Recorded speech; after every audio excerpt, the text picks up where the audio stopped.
Hello, everyone, and welcome to Africa Fire Mission's weekly virtual training session. My name's Mike. I'm a project coordinator with Africa Fire Mission, and we're so happy you took time out of your busy schedules to come and join us for this week's training session. This week, we're joined by Cyrus Kalemungorok, and he's going to be teaching about fire behavior. Cyrus is one of Africa Fire Mission's volunteer fire safety advocates, does a lot of great work for us, and spends a lot of time out in his community, supporting fire prevention efforts. So we're really pleased to have Cyrus here with us today. Just a few administrative notes. If you stick around for at least 70% of today's training, which is usually about 40 or 45 minutes, you will receive a certificate of attendance for today's class. Keep your eye in the chat as well. I'll be placing a link to our Google Drive if you may drop off or not have enough bundles to finish today's class. Find that link, and it'll take you to our Google Drive where you'll be able to find a recording of today's class. And if you watch that recording and answer a few questions about what you learned, I can get you a certificate of attendance for that as well. Before we get started with today's training, I'm going to pass things over to Jose. Jose is our fire safety advocate for Africa Fire Mission, and he's going to share a few words of encouragement.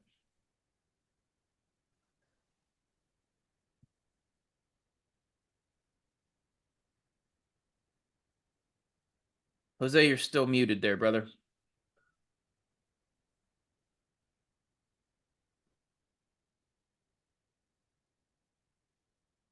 Oh, there you go. You can hear me now? Yes, sir. All right. I was saying thank you so much for inviting me, Chief Mike, and also thank you, Cyrus Kalemungorok, for joining us to teach us today.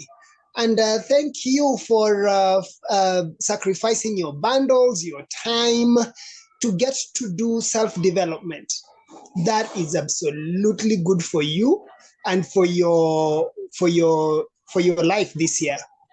Well, today I was just thinking about it, and I'm like, how do you get to, sometimes this year has started and it is a clean slate of days ahead of you, and you don't know really what to do. And because of the knowledge that you've been taught from time to time, like every Wednesday, pick up a topic, go do maybe some company drills in your fire station, get to do something. Don't just attend, do your daily duties like you attend a fire station and sit down. No, you show up and get yourself busy. When you show up, you are actually telling yourself you're out there to be very useful, to be useful to the fire department and to be useful to the people that you're serving in your community. So even this year as it starts, please show up, but then show up and keep yourself busy in the firehouse. Yes, you've checked the rig, you've checked the fire engine of everything is done. Don't go and sit down. No, get busy. Get to take some ropes, get to take some ropes, and the lessons that you've been taught on ropes, you do it. Yeah, go and practice some fire prevention skills that you saw either Cyrus doing or myself or somebody. You get to do in action, and then plan to go out there in your community and show them some community fire prevention classes, so that when you are actually being told to go for an RTA, you are practicing in your firehouse. So show up with a plan and show up so that you can be effective in your firehouse. Thank you so much. Back to you, Chief Mike. Thank you so much, Jose. We appreciate all that you do to help support the firefighters throughout all of Africa.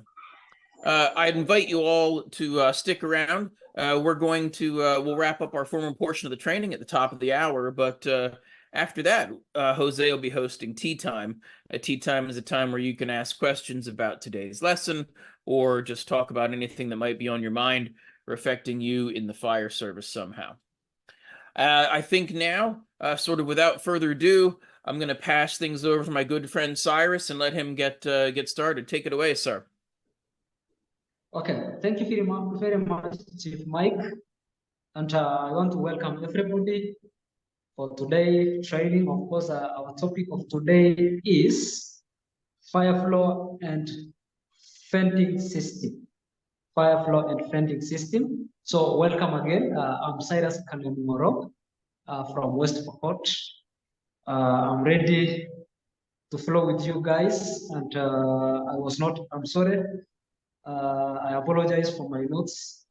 It's not on slide style.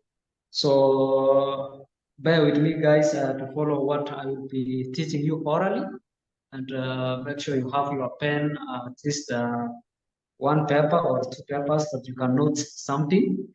I will also allow you to ask me or ask questions uh, after our class or after our topic. So you're welcome and feel welcomed in this group. Without wasting time, the content of our today topic is: one, smoke is fuel in a gas. 4, smoke is a fuel in a gas form. Number 2, smoke will kill you very fast or very slow. Number 3, we have terms known as flashover, backdraft, and lastly, risk versus rewards. Risk versus rewards, benefits and loss, maybe. Before we continue, we have to explain something about fire, or we have to define what is fire. You can write or just listen. Fire is a chemical reaction of different elements to produce fire. Fire is a chemical reaction of different elements to produce heat and light. Fire is a chemical reaction to produce heat and light. What are those elements? Number 1, we have oxygen. Number 2, we have fuel. Number 3, we have heat. So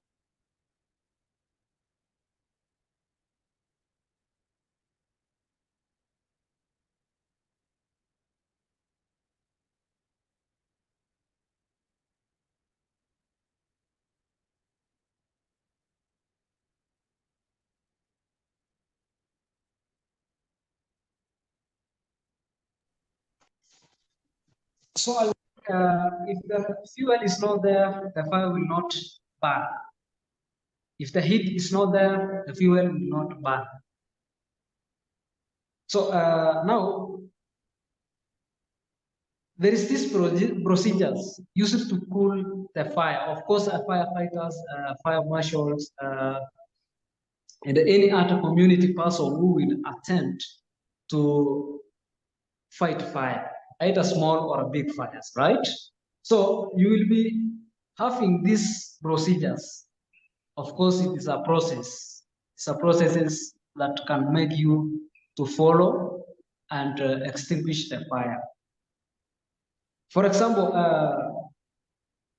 if you want to kill the fire, you need to remove one element from the reaction. You need to remove either oxygen, fuel, or heat. And by removing the oxygen, you will use a process known as smothering. If you need to remove a heat, you will use a process known as cooling. If you need to remove a fuel, you will use a process known as stuffing. All right. So that's I was talking about the fire triangle. That makes a complete fire. Now we go to stages of fire. We have about 5 stages of fire, and these stages will start from the 0 to complete. That means where the fire started, it will end somewhere, and it has done so many destroyment along the way. So first point or first stage of the fire is being called ignition point, followed by growth point. Ignition point is whereby the small fire is being produced. It's either by matchbox or by electrical shocks and so many ignition sources. Even the engine, car engine, motorcycle engine. When you start the engine, it will produce some sparks, and that is the ignition point of the fire. Now you will go there whereby now the fire will grow from the ignition or from the baby to some 7 years child. If you can use, for example, a human being.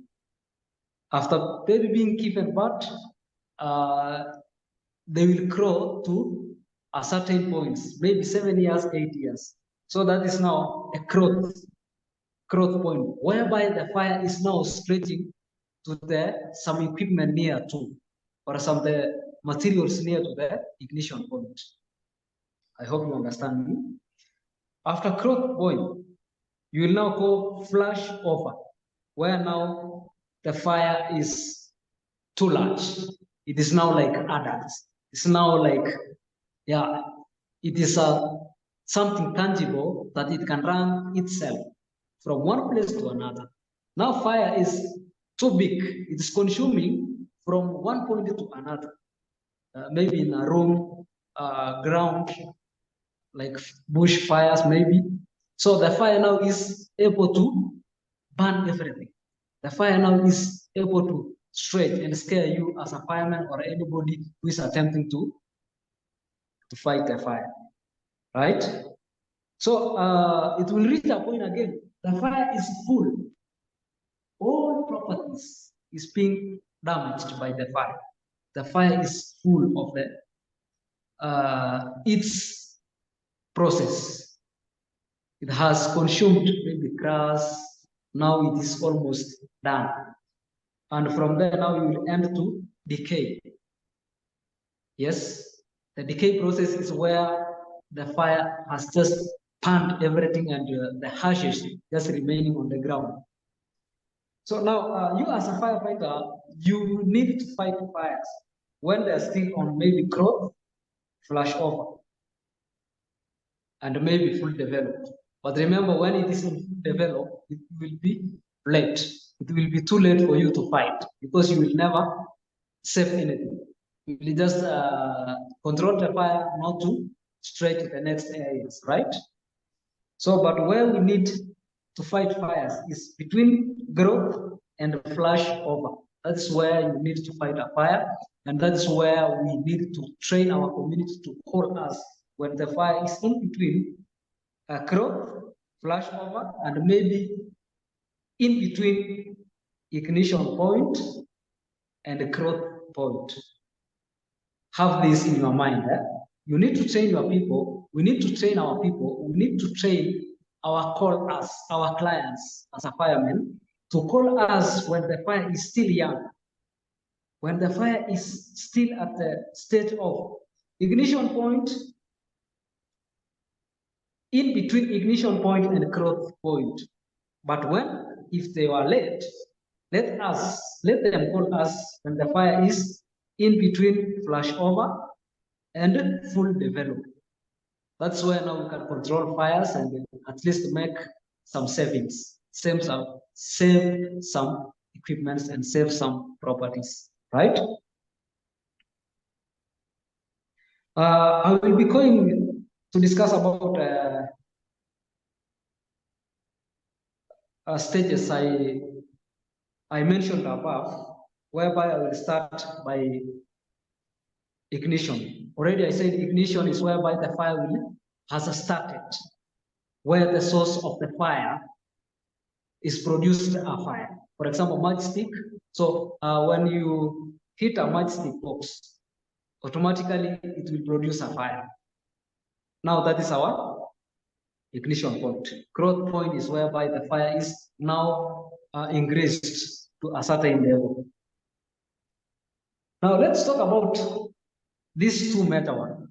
These two major one is very key for us as a firefighters and even the responders. There is this word known as flash over. What is flash over? You firefighters, can you try to think, what is flash over? Flashover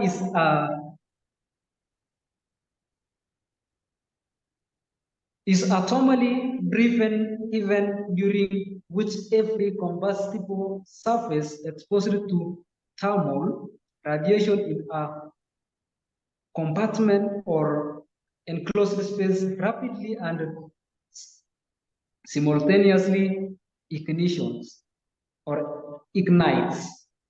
I will just repeat again that sentence. Flashover is thermally driven even during which every combustible surface exposed to thermal radiation in a compartment or enclosed space rapidly and simultaneously ignites. Flashover is normally occur when the upper portion of the compartment reaches temperatures of approximately 600 degrees Celsius or 1,100 degrees Fahrenheit for ordinary combustible materials. In simple terms, the whole room explodes into flames, killing anyone in or everything inside. So in simple terms, it says it is an explosion of fire at all room, right? And that's whereby fire is consuming everything. Fire has consumed mattresses, chairs, tables, and maybe kitchen utensils. So that is a flame over. It is whereby everything has got burned. How do we prevent flame over? How do we prevent flashovers as a firefighter? Use your own skills. Think, how are you going to prevent? For me here, or my note says, cool the temperatures. That's number one. Cool the temperatures by using water. Remember to go back to the fire triangle. Remove yourself from the area. While cooling, remember that while cooling the fires, don't cool the fires on top of you. That's number one. The fires that is above you. Don't try to cool by using hose lines, because the water will just flow direct to you. It will drop direct to you. So we say, don't cool the fires above you, because the water will run from there and it is in high steam. So just cool the fires while you are standing aside. You are a bit distance from the fires, right? So do is like you're fighting fires at 45 degrees, but not at 90 degrees. If you try at 90 degrees, now you become automatically a victim, right?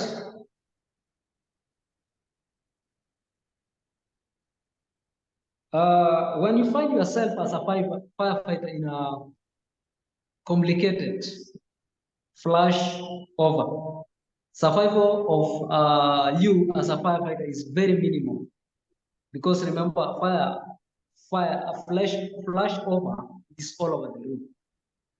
Remember, if you will be doing the ventilation on top of the roof, and maybe bad day for you or a bad day or curse for you, you fall from the top to the room.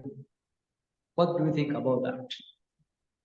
When you are in the room, the survival chance for you as a firefighter is very minimal. So you have to be very careful and very keen while dealing with flashovers. When you are doing the ventilation, be careful about the roof, the condition of the roof, how strong it is, right?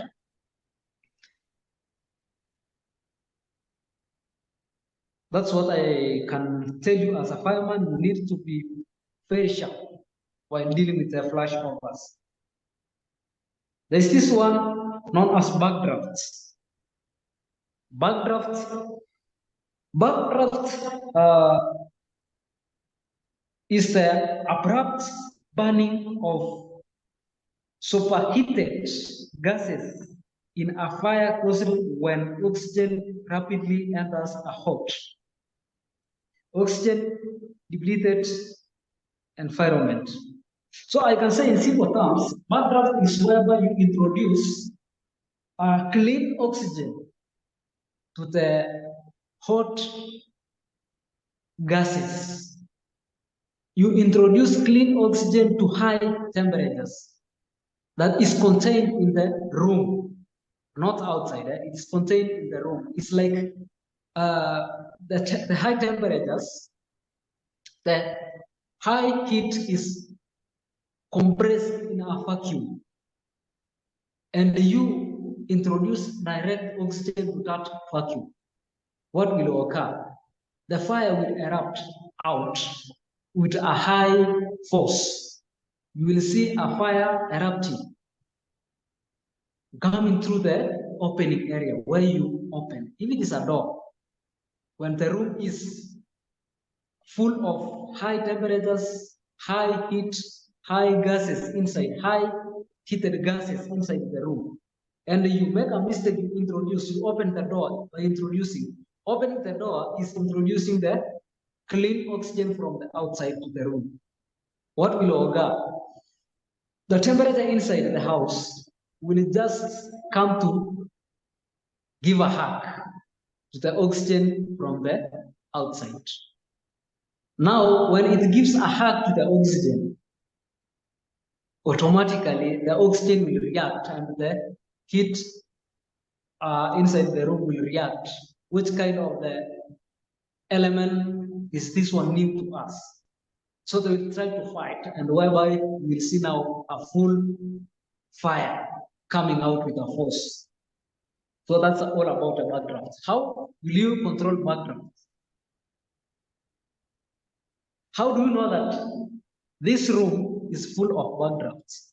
Number two, you will check the openings. You can test the door by your fingers, by your hand, but the other part of the hand. Right? It's like you apply. When you're going to test the doors, you don't touch the doors like this, you just use the back side of your bulb. Test, right? Open the door. Before you open, you test. And by testing, you are communicating with the temperatures inside. How high is this? Right? Again, you will observe the small openings on the door or the windows. You will just find a white smoke coming outside. Right? So you will be careful. You need to be careful during that time. You don't need to open the door direct, right?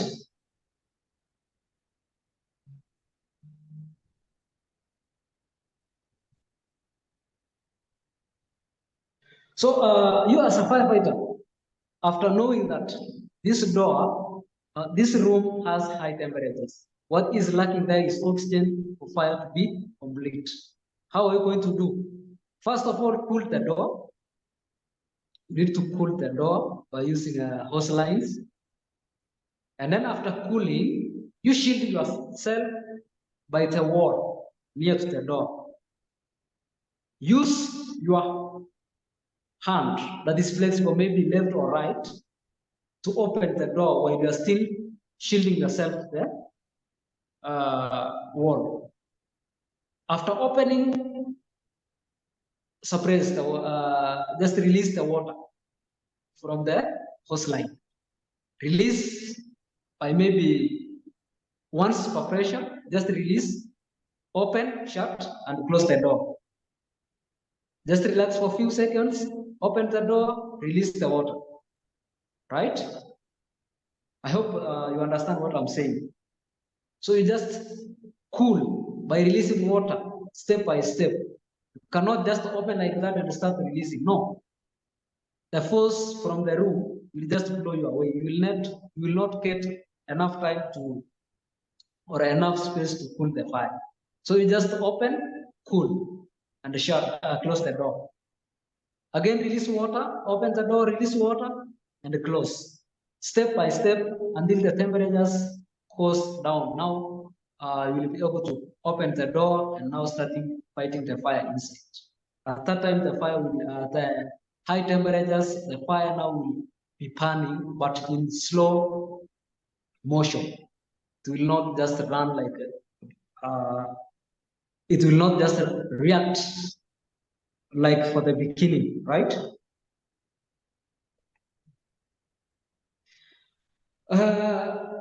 Again, on how to learn about or how to understand backdraft.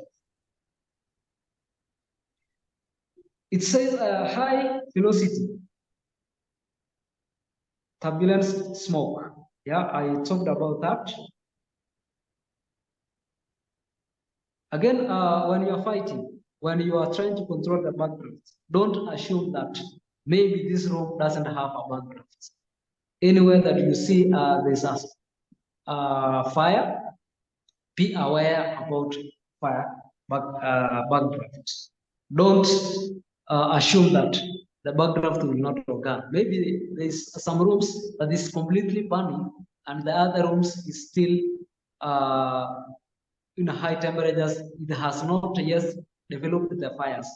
But you don't assume that because room 1 has already burned, now room 2 doesn't have fire.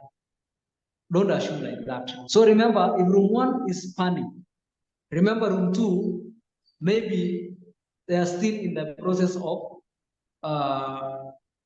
having a full, maybe inside has high temperatures, everything has got fire, but there was no any oxygen to support the burning, right? So you have to be aware about that. Don't assume.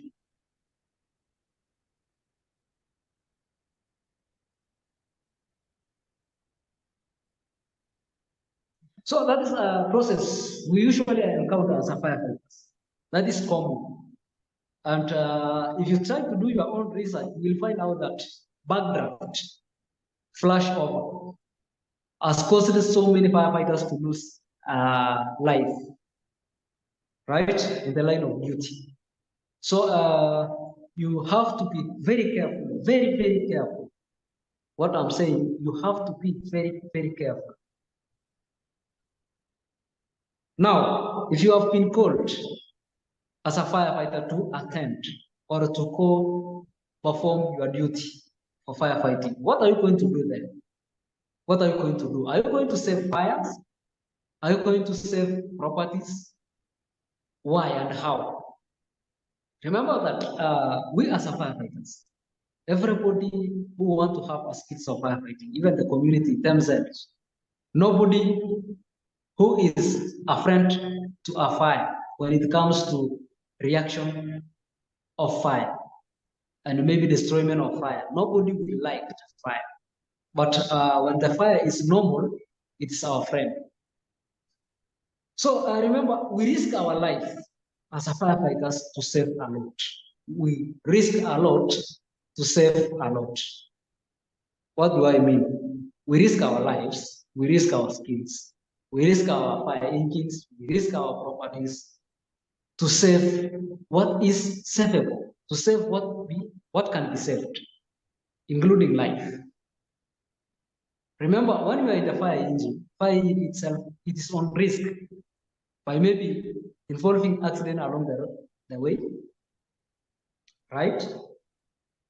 And remember that we use a short time. We risk ourselves in short time to save what is can be saved in short time, right?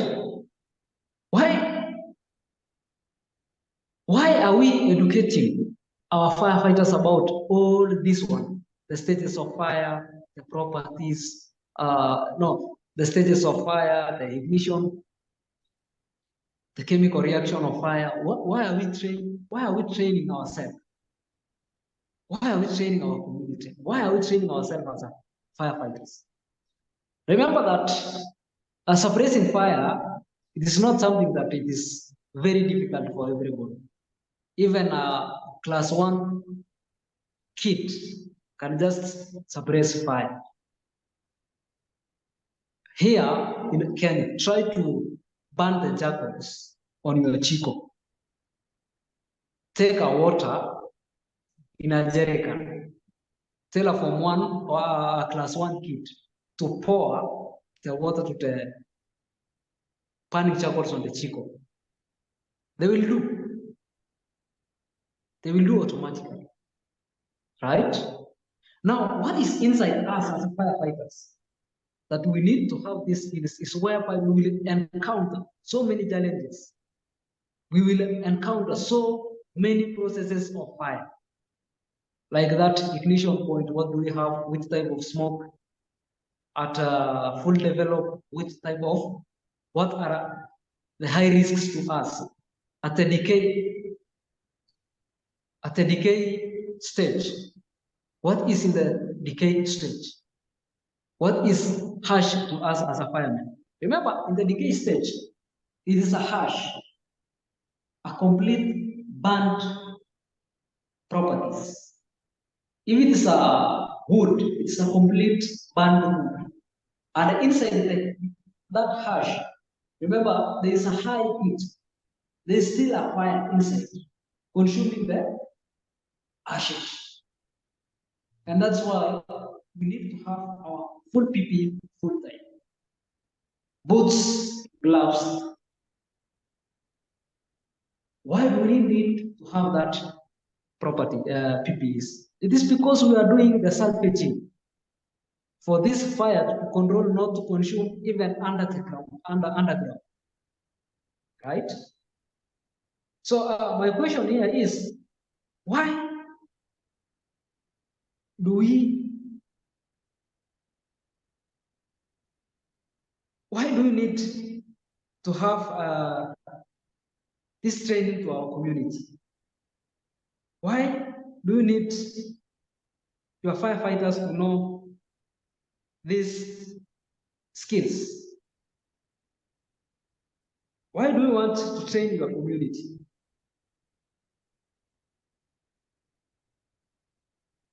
So for me here, I just say, for us as firefighters, what we need to have, why we need to have the skills is to be able to look at our structures and make sound strategic and tactical decisions. We need to have that skills of checking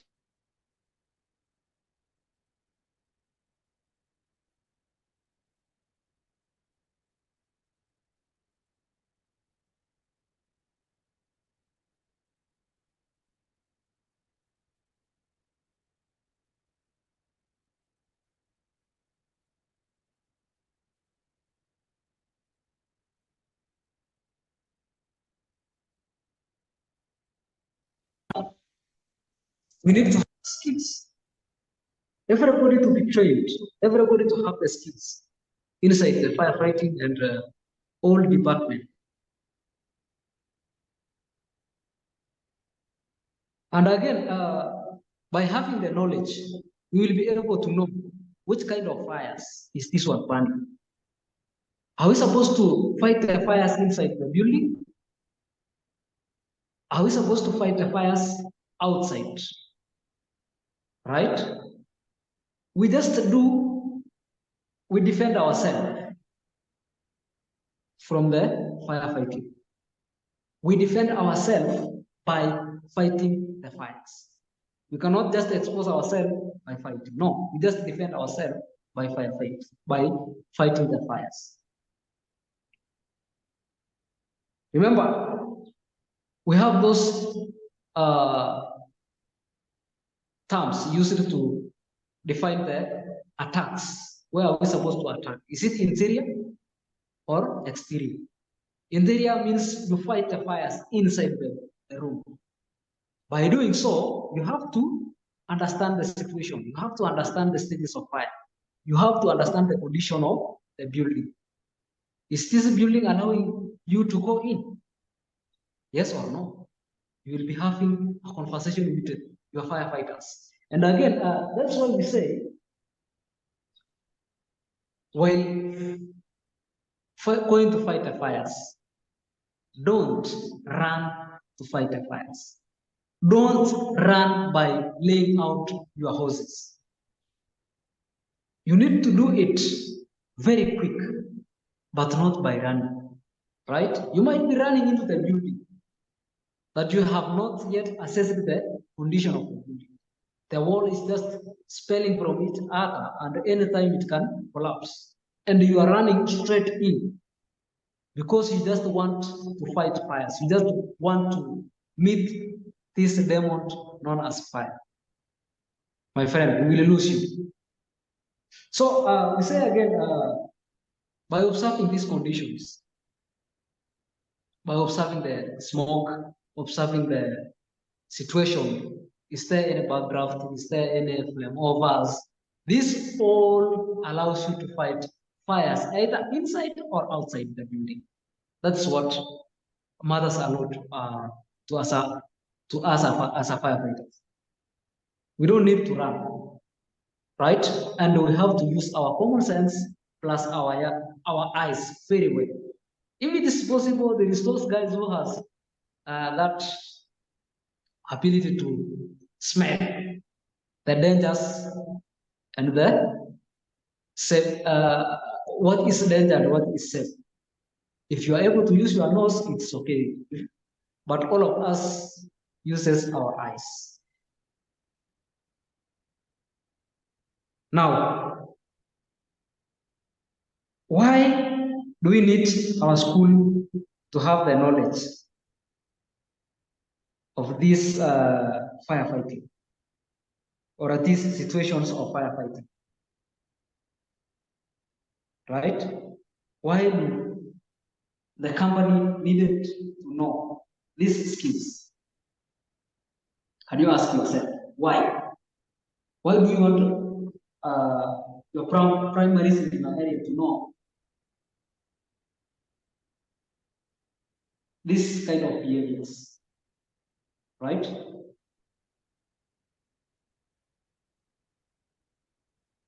Yes. What do you think? Why does the school headmaster need to know this kind of fire behaviors? Why does the fire safety officer working in the industry need to know this kind of fire behaviors? Because when the situation occurs, when the emergency occurs in the industry, they will know at which time, at which part they need to fight the fires as a fire marshals, at which part they need to hold the fire, at which part they need to evacuate themselves completely from the building, right? That's number one. Number two, identification warning signs of the fire, right? At which time they need to open the doors by looking at victims inside. Remember, when the building is funded, maybe in a school, industry, and maybe so many rooms has got fires, and you are in charge of fire safety there. You remember room A has one of the members that you know, maybe your clan, maybe somebody from your family, but the room is full of smoke, and you are not yet to assess. You just observe the smoke coming from the door, side to side windows. Now, the officer will say, no, because I have my relatives there, let me run in, open the door, and pull out my relative. By doing so, they will just open the door and introduce the oxygen to the high temperatures, and the backdraft will occur. Automatically, they will become a victim. So that is the reason now we say these people need to know the behaviors of the fire, so that they will know at which time they need to open the doors at which time they were not allowed to open the doors because of the backdraft, maybe overs. Yes.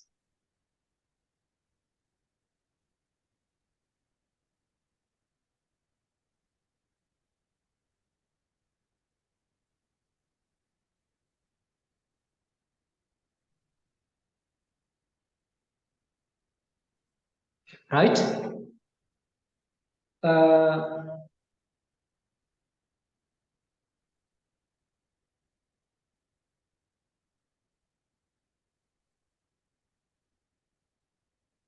Now, can you remember about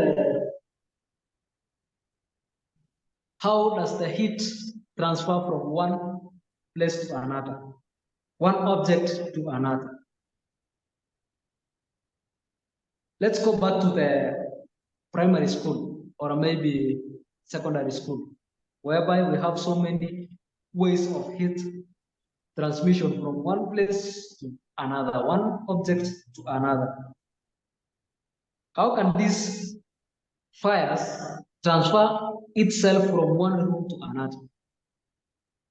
In which style? Yep. I want to see in your comments, just write something down there. I want to, let's write as we continue. What do you think that, which method is fire using to transfer from one room to another?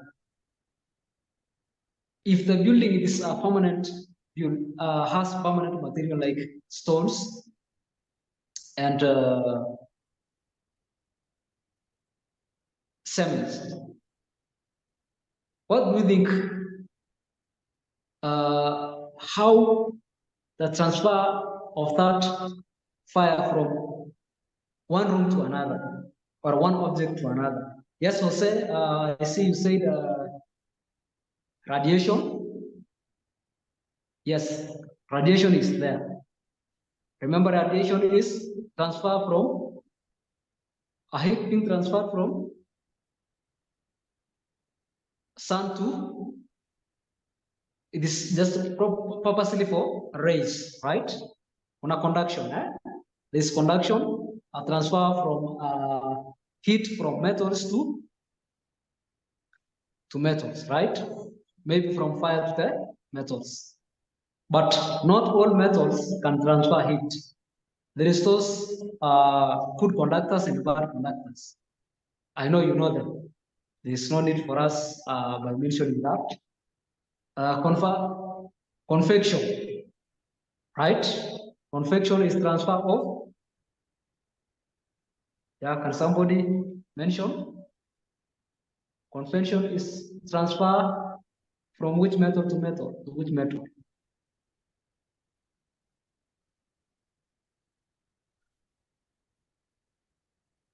Right? I'm not seeing.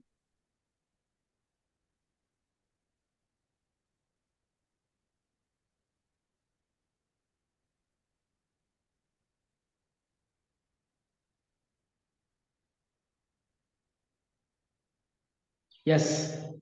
So we have conduction, convection, radiation. So while fighting fire, trying to fight fires, remember that doors. Good, thank you very much. Yeah, transfer from a liquid, yes. So remember that we will encounter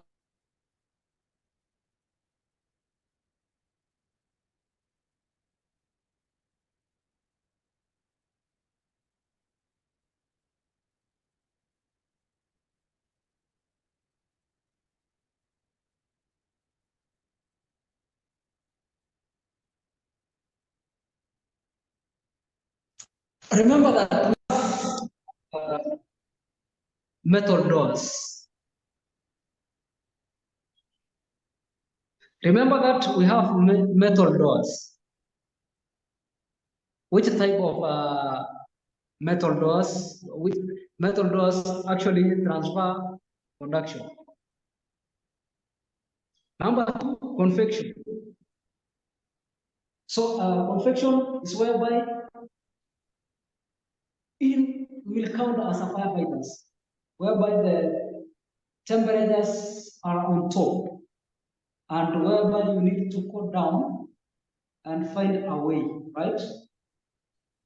That's convection. You as a firefighter, you need to test the door by your hand, or at least back side of your hand or your body, to know the high temperatures on the door. That's what will be communicated with through the convection. Number three, radiation. The high temperatures on top of us. By assessing the fire, you need to go down by crawling with your hose line.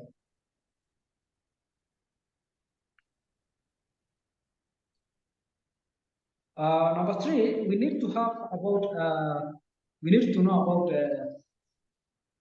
building materials, all type of building materials, all styles of the houses. We have pitched roofs, we have flat roofs, we have balloons for us to be able to do a ventilation. I think that's our end of today topic, and I will now allow you to discuss and ask some questions. Of course, Mr. Mike is here with me, and anybody else who can be able to, if the question being asked and you feel like you are ready to answer that question, I will allow you to also. If you have any funny question, if you have anything new that you want to add, it is now our time to do so for about a few minutes, like 10 minutes, then we go to tea time. So, Mr. Mike, take over. Excellent. Thank you, Cyrus. Some really good information there. If anybody's got any questions, comments, or discussion, you can use the raise hand feature. You can put your comments or questions into the chat, or you can go ahead and unmute yourself and ask your question.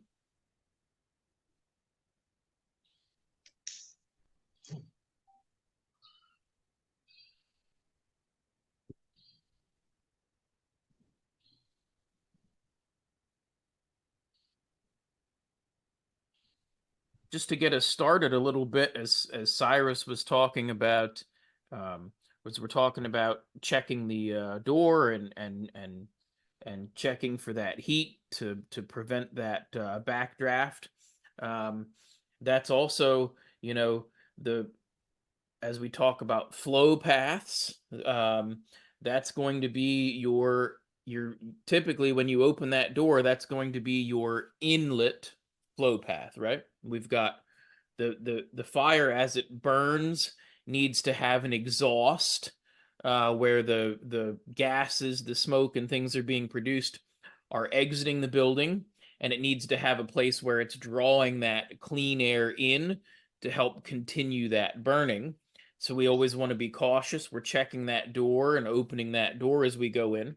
But then we also want to be cautious that we try to control that opening as well, because that's going to be where we enter the building is also the place now where the oxygen can enter the building, right? So as we talk about that fire behavior, we ourselves and our actions are influencing that fire behavior. If we open a window or break a window, open more doors, what are we doing? Well, we're letting more oxygen into the fire. As Cyrus talked about as we got to the beginning, we've got the components of fire. So as we add oxygen to the fire, what's it going to do? It's going to get larger, right? So we want to try to control those flow paths. We want to watch also where that exhaust flow path is. Where's the smoke leaving the building? And if we open a door or a window far away from that exhaust where the smoke is leaving the building, that's going to create a pathway for that fire to move through the building. So we have to be cautious that our behavior as well doesn't impact the fire's behavior. I see that we do have a question there. Adelino has a question. if you'd like to unmute yourself, sir. Got a question or comment? Good afternoon.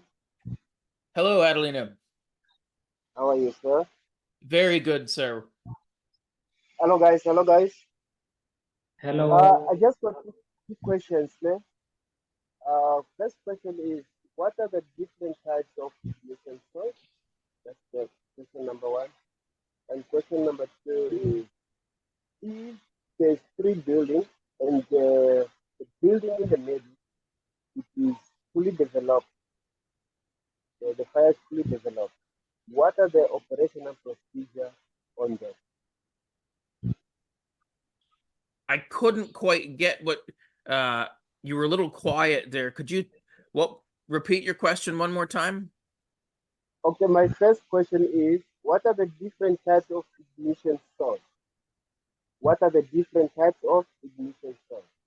Yep. And then question number two is, if there are three buildings, and then the building in the middle is fully developed with fire, what are the operational procedure on that? Excellent questions. Of course, your ignition sources could really be anything. We've got Cyrus, what do you see? What are you guys seeing in your area? What's your common ignition sources? I would think, if I had to guess, I would say, it's going to be some sort of unattended cooking is one of our common ignition sources, and maybe some sort of electrical fault. What else are you seeing?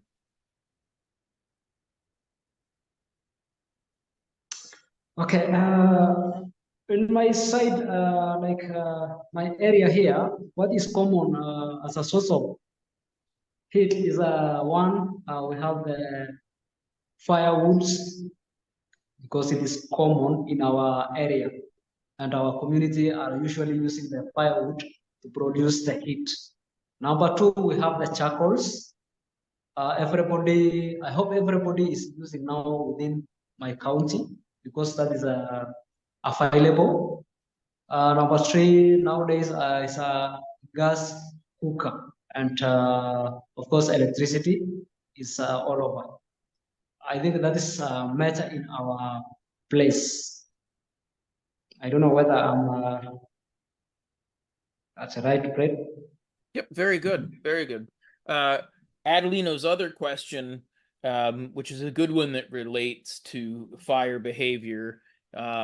You've got, three buildings side by side. You've got that middle building fully involved with fire. What are the procedures? What do we do to protect those other buildings, or how do we go about doing that? What we can do first, when you arrive in the scene, what is burning, let it not bother you as a firefighter, but control the one that is savable. For example, when the walls that is facing the room with the fire, you need to cool the walls very fast for both buildings. Cool it into the maximum point that you will see the fire will not continue penetrating through the water. Now come back to the room and fight the fires. Now it is now the time to deal with the building with the fire. If you are able to do the ventilation, remember the types of ventilation. We have a slit, we have V.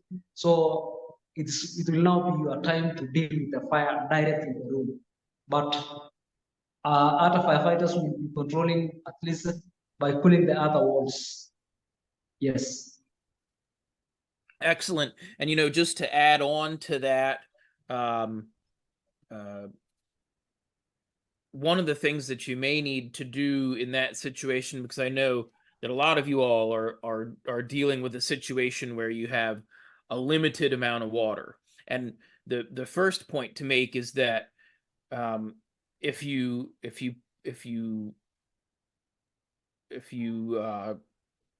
knock down the the main fire, right? You don't have to worry so much about the exposures. So that rapid application of water to the main fire can prevent your spread elsewhere. Now, when you arrive on the scene, if you look at that, and we're using this situation that Adelino brought up, where we have a building in the middle, fully involved, a building on each side. When you arrive, you as part of your size up 2, you're looking at that fire behavior. As we talked about the stages of fire, we're in that growth stage.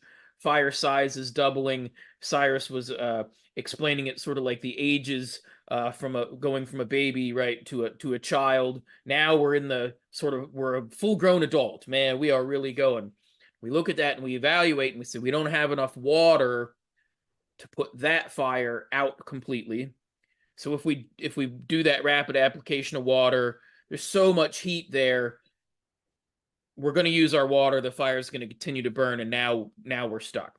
So then we decide, okay, we can't do that main body of the fire. And Cyrus had a great explanation as to how you cool and do that exposure protection. You may need to do what we would call a triage, where you choose one side or the other.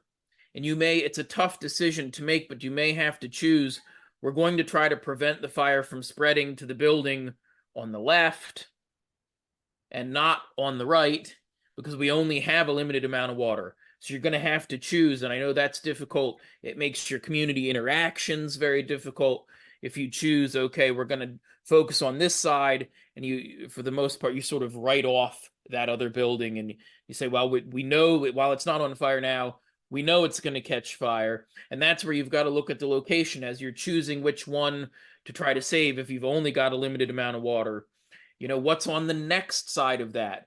Is it closer to a corner where there's a natural fire break or something? So as we know that fire behavior, we see how much the fire is burning. So, okay, we can't stop the main fire, so we have to stop its spread by protecting exposure.